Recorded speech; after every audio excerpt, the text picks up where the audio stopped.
knowing what we've experienced last year and potentially this year too, are there any tips you would give to someone about preparing their finances for something like this?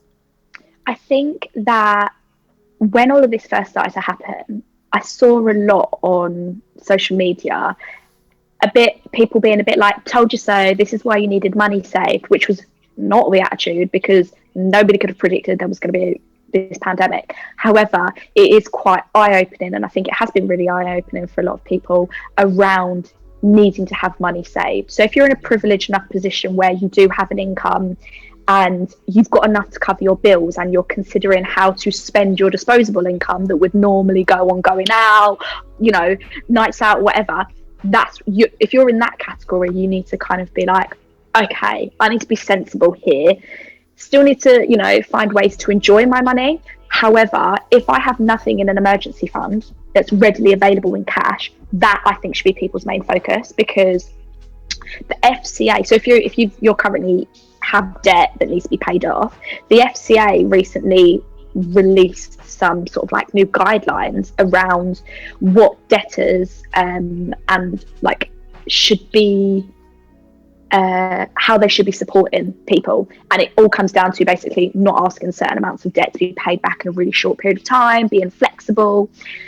So even if you're also paying off debt at the moment, focusing on trying to build up a little pot of money that you can have for whatever that might be, just in case you do lose the job, just in case you just need it, for when we come out the other side of this. And even if you never have to dip into it, you're going to need it at some point. So that is, for those of you that are sort of still able to do that, I think that would be my first tip, because I think that's quite important. Yeah. And also I had friends who did lose their jobs but did have emergency funds, and whilst it was still a really, really stressful period, the stress wasn't around, can I afford to pay my bills? It was like, where am I going to get my next job from? But they knew that they weren't going to get into debt because of it. And I think that had a big impact as well, in a positive way. Right. I think also organizing yourself a little bit. I know that's, no one likes to be, making notes and filling out things, but in terms of finances, I think that's something we sometimes don't often think about, like how much money we have to spend, how much money we have to save or have in a certain fund for a rainy day like this. I personally have used budget sheets. We have one, if you are watching, there's a link in our bio, but you can use budget sheets to help you understand how much you are saving and how much you have the freedom to spend. And sometimes you don't actually, I know that sounds really basic, but you don't actually think about it, because you have like your phone bill already being direct debited to your provider, and you have this going out. So you're not actually thinking, you're like, oh, I don't need to worry about that. But you do, because you need to figure out how much you do have to spend. Yeah, I think it's quite funny on the organisation one, because like you say, like it seems like such a simple thing. So when you say it, you feel like you're being patronising. Like I find that sometimes if I talk about it on Instagram or to people, I never want it to come across that I'm being like, have you done this? But actually it's not. It's like, let's strip it back to basics. Because actually when you have awareness of kind of where your finances are at, even if they're not looking great and you need extra support, when you know, it like reveals that curtain of like the worry of the unknown. It's kind of like, the more you know the better, because then you can make a plan about what to do. And like you say, like sometimes people are so used to going, oh well, I'm not going into my overdraft, my money just comes and goes, like it's fine, very much living paycheck to paycheck. But there's probably ways, if you like laid it out, like you say, down on a budget, like there's so many different ways you can do it. You can use spreadsheets, apps, you can use pen and paper if you really want it, if you're old school. But just having a look and going, what have I got coming in? What needs to go out? What do I need money for, like food? And what are the stuff that maybe I could strip back on or change or don't need anymore? And that, I think that level of knowledge about your own finances gives you an extra layer of confidence to then make the changes that you need to. Right, 100%. And I think with your mental well-being, I think it's not a solution, because it's not, it may not change anything, but like you said, it'll give you the confidence to say, actually I know where I'm at, and I know there's certain things I need to change, or actually I'm in a better position than I thought, and now I have the freedom to budget elsewhere. And it's funny because everywhere else in my life. I have diaries and schedulers, and I'm a scrapbooker. I put like loads of ideas everywhere, and I think I'm fairly organized. But one thing we don't organize is our finance. And it's so bizarre. Like you said, it sometimes seems a bit like, oh, just note it down. But really, noting it down makes a huge difference. I've just recently started that, and I'm noticing like, oh, okay, actually, where I'm spending money here, I could save and put it into this pot. It's good to start doing that. I think as well, sorry, I was going to say, it's with spreadsheets, like I use a spreadsheet, and I have since I was like 18, and that's how I've like saved my money. That's like for me part of the thing that I talk about, and I have like a tracker template that people can download too. And the thing about spreadsheets is they seem a bit scary. I think I work on computers all day. I've worked with Excel. I'm a little bit of an Excel geek. I like using it. I think it's really cool. I'm guilty. But if you're not a numbers person, I think that can feel really overwhelming. However, what we need to bear in mind is that money isn't just about numbers. It isn't just the practical side. It's also about the emotional side and how money makes you feel, what your triggers are, because it's all well and good breaking it down and having a budget and organising it. But if you're not thinking about the emotional mindset side of it, the budget's going to go out the window. So it's kind of that two elements to it, which I think is the bit that gets overlooked. You just see numbers and you think of like maths and, you know, algebra, but there's so much more to it on both sides of it, I think. Finances in general, but even the 50-30-20 rule was something new to me. And I was like, well, you know what, when you think about it that way, do I actually need what I'm spending my money on? Or actually, no, I do, I do need that morning coffee because it helps me focus for the rest of the day. Like that it's not something where you need to feel guilty. It's actually just figuring out, is this what I need for my mental health? I do lots of art, like I spend a lot of money on art pieces, but when I sat down, I was thinking, damn, that's a lot of money. But when I really started to consider it, I was like, but actually I need that because for my mental well-being, that's super important. And without that, I'm not going to be able to function elsewhere. And then again, we get back to the vicious cycle of my mental well-being is being affected, and then my finances will also be affected elsewhere. So I think it helps with that. It helps with both aspects of actually, yes, it's a lot of numbers to consider, but it doesn't mean you need to feel guilty about where you're spending your money. It just means actually, if this is good for your mental well-being, then do it. But consider, is this money I'm able to spend, rather than actually I'm just going to fork it out and I can't afford this. So yeah. It's the people don't really like the word budget, which I get, it's got loads of negative connotations attached to it. But if you change it and call it a spending plan, you're going to make yourself a spending plan. So easy to make little habitual purchases that we're like, when you look back and you're like, I don't remember spending that. It doesn't bring any joy into my life. I don't need to spend that money. That's more the wasted money. They're the things you want to get rid of so that you have more in the pot to spend on the things you do want, like coffee and art supplies. So then it helps alleviate and balance the feelings of like, should I be buying this? Shouldn't I be buying this? Because you're prioritizing what is going to bring you joy, and you genuinely should be spending your money on. And I think that that's a massive part of budgeting, is tracking your spending and being aware of how you spend your money, so you are the one in control, going, okay, I spend, maybe during the pandemic, this month I've spent £200 on takeaways. Is that actually helping me, or could that money go into something else? Or do I divide it and do half on takeaways and half in a safe, whatever?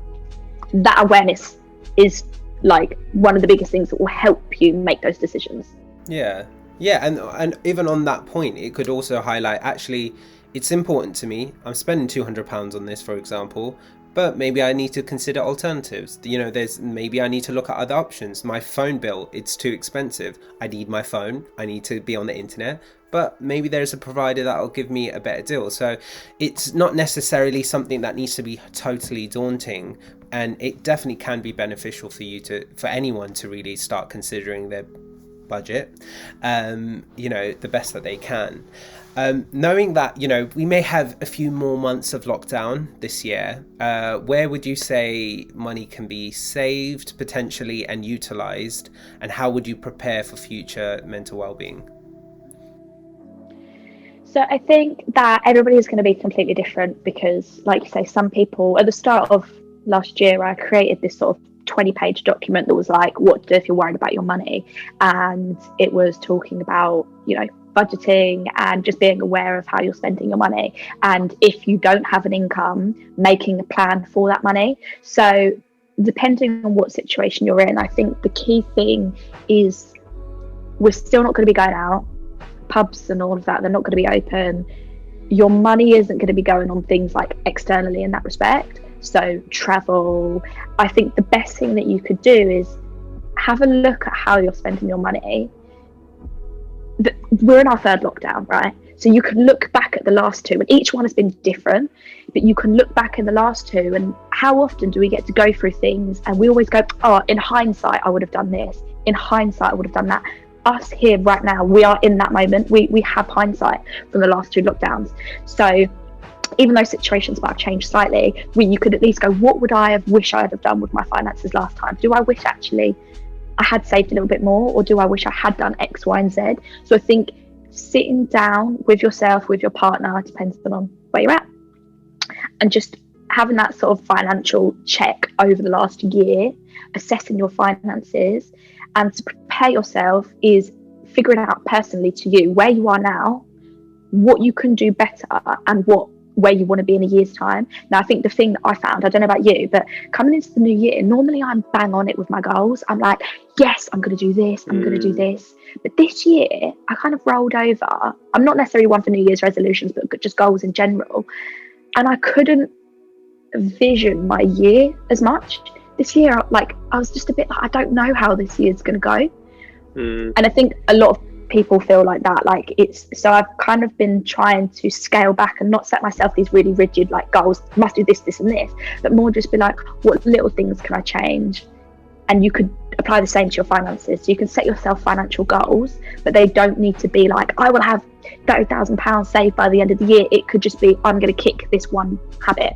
I'm going to stop every time I make a purchase, or every time I go to make a purchase that's over £100, I will leave it 24 hours. Just little habits that you could factor into your day-to-day that you have control over that will make a big difference in the long run. Yeah, no, I think that's a great tip, because like you said, it's often that we do set New Year's resolutions and goals, but that never, it doesn't surround finances often.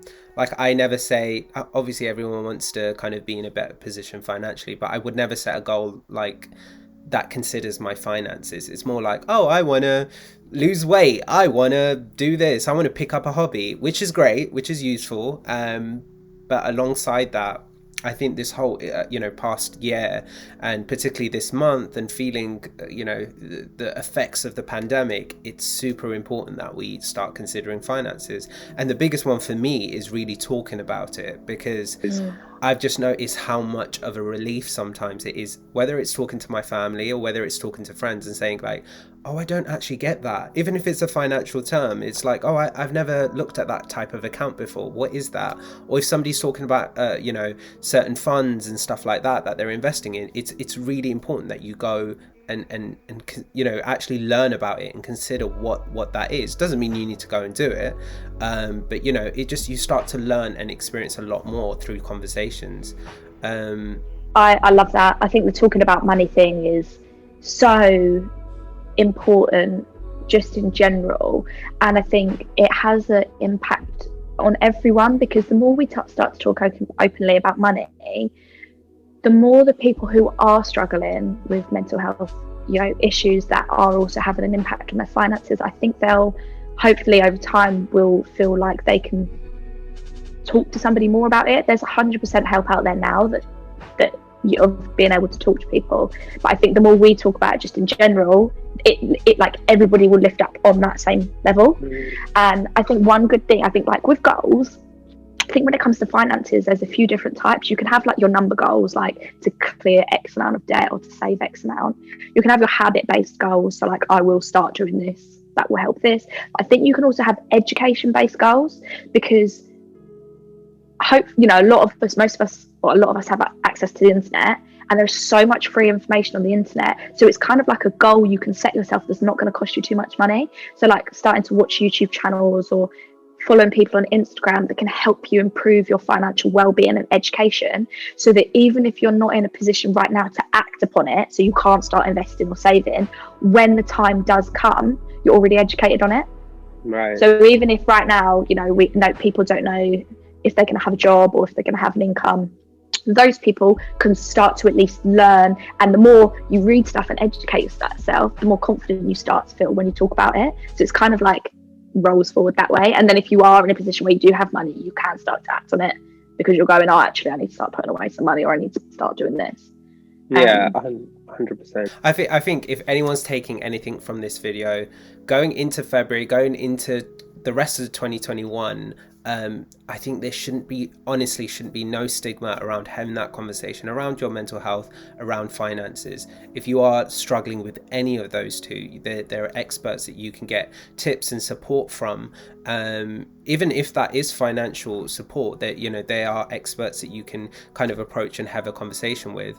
And like you said, there are resources online. Definitely check out our Insta pages. I'm going to pop them in the bio. There's things that you can just flick through, that it doesn't take anything but your time, and right now we have a lot of time. So it's more than ever. But yeah, I think that's a great tip for everyone. At Claro, we are super passionate about understanding the relationship between money and mental health, and that's why we're doing a survey which we'd love for you to get involved with. To find out more, check out the links in the description, or head over to our socials at Claro_money. A special thanks to Laura for taking part in this video, and we have amazing content coming your way soon, so please do subscribe to the channel and hit the bell notification. Thank you.